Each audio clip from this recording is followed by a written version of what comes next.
জলপাইগুড়ির বৈকুণ্ঠপুর রাজবাড়িতে আজ থেকে শুরু হয়েছে ৫১৫তম দুর্গাপুজো।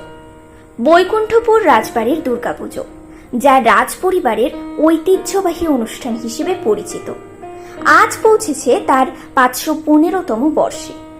এই পূজা শুধুমাত্র ধর্মীয় রীতি নয়, এর সঙ্গে জড়িয়ে রয়েছে বহু শতাব্দীর প্রাচীন ঐতিহ্য ও সংস্কৃতি। এবছরও শুরু হয়েছে ঐতিহ্যের সেই বিশেষ অনুষ্ঠান, দধি কাদা খেলা এবং কাঠামো পূজা। নন্দোৎসব উপলক্ষে প্রতিবারের মতোই পালিত হয়েছে দধি কাদা খেলা, যেখানে শিশু থেকে বড় সবাই অংশগ্রহণ করেছেন। এই খেলার মাধ্যমে ভগবান শ্রীকৃষ্ণের জন্মোৎসব উদযাপন করা হয়, যা নতুন প্রাণ ও আনন্দের প্রতীক। রাজপরিবারের পরিচালনায় পূজার শুরুতেই নাট মন্দিরের সংলগ্ন একটি ছোট মন্দিরে দেবী দুর্গার কাঠামো পূজা করা হয়। এই পূজায় একটি বাঁশের কাঠামোকে দেবীর প্রতিকৃতি হিসেবে পুজো করা হয়। পরে সেই কাঠামোতে মাটি দিয়ে প্রতিমা তৈরি করা হয়, যা এই পূজার অন্যতম বিশেষ আকর্ষণ।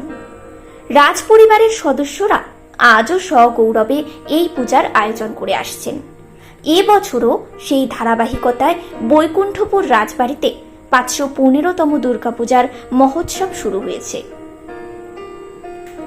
এই পূজা শুধুমাত্র ধর্মীয় দৃষ্টিকোণ থেকে নয়, সমগ্র জেলার মানুষের কাছে একটি উৎসবের চেয়েও বেশি কিছু।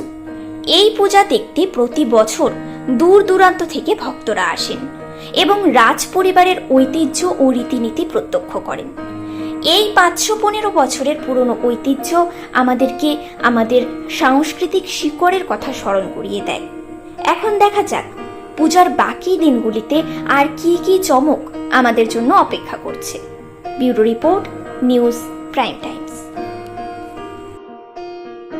পুজো হচ্ছে কেমন স্যার, একটু যদি পুজো হচ্ছে, কাঠামো পুজো হবে, ওটাকে বলে নন্দ উৎসব। মানে কাদাতে খেলা হয়। মানে এখন যে পুজোটা হবে জন্মাষ্টমীর, ওখানে নারকেল, বাতাবি লেবু, দই, মিষ্টি এইসব দেওয়া হয়। ওটা যেখানে খেলা হবে সেখানে দেওয়া হয়।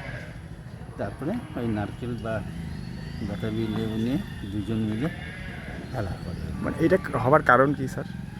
এটা মানে এটা একটা অংশ, মানে বহু বছর থেকে এটা চলে আসে। আর আজকে ওই কাদো খেলাও হবে? একটা আছে, যেটা হচ্ছে এই খেলা হওয়ার পরে এই কাদাটা রেখে দেওয়া হয়, ওটা মায়ের যে তৈরি করা হয় তখন যেহেতু কাদা। আচ্ছা, মানে আজকে কাঠামো পুজো। কাঠামো পুজো আছে। আচ্ছা আচ্ছা। হ্যাঁ, এই তো বিছানা এখানে থাকবে। কাল রাত্রে জন্মাষ্টমী পুজো হয়েছে, আজকে সকালে পুজো হচ্ছে। দই, মিষ্টি, নারকেল, বাতাবি লেবু সব পুষে দিয়ে, এবং এই পুজো হওয়ার পরে কাঠামো পুজো হবে। কাঠামোর পরে নন্দ উৎসব, অর্থাৎ একটা জায়গায় কাদা করা হয়, ওখানে এই যে দই, মিষ্টি বা নারকেল, বাতাবি লেবু ওগুলো দেওয়া হয়, এবং মানে জোড়ায় জোড়ায় খেলে। যেরকম খেলাটা না, নারকেল একজন নেবে আর একজন তাকে কাটবে, এই খেলাটা হয়। এটা বহু যুগ থেকে চলে আসছে, এটাকে নন্দ উৎসব বলা হয়। আমিও ছোটোবেলা যখন ছিলাম তখন আমিও খেলেছি।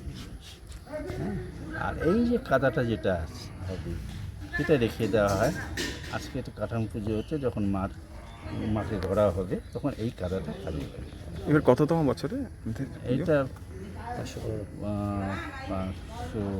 মনে হচ্ছে 15 হবে, কিন্তু ঠিক বলছি যে রাজবাড়ির একটি নিয়ম, বুঝলাম না। রাজ পরিবারের কি নিয়মে একটু নিয়ম, মানে অন্যান্য পুজোর সঙ্গে রাজবাড়ির বা পুজোর বৈশিষ্ট্যটা কি যদি একটু বলেন, অন্যান্য পুজোর তুলনায় কি আলাদা? পুজোর জিনিসটা তো একই, মন্ত্র একই, সব একই থাকে। হ্যাঁ, নিয়ম নিষ্ঠা করে যেটা করা হয় এই থাকে।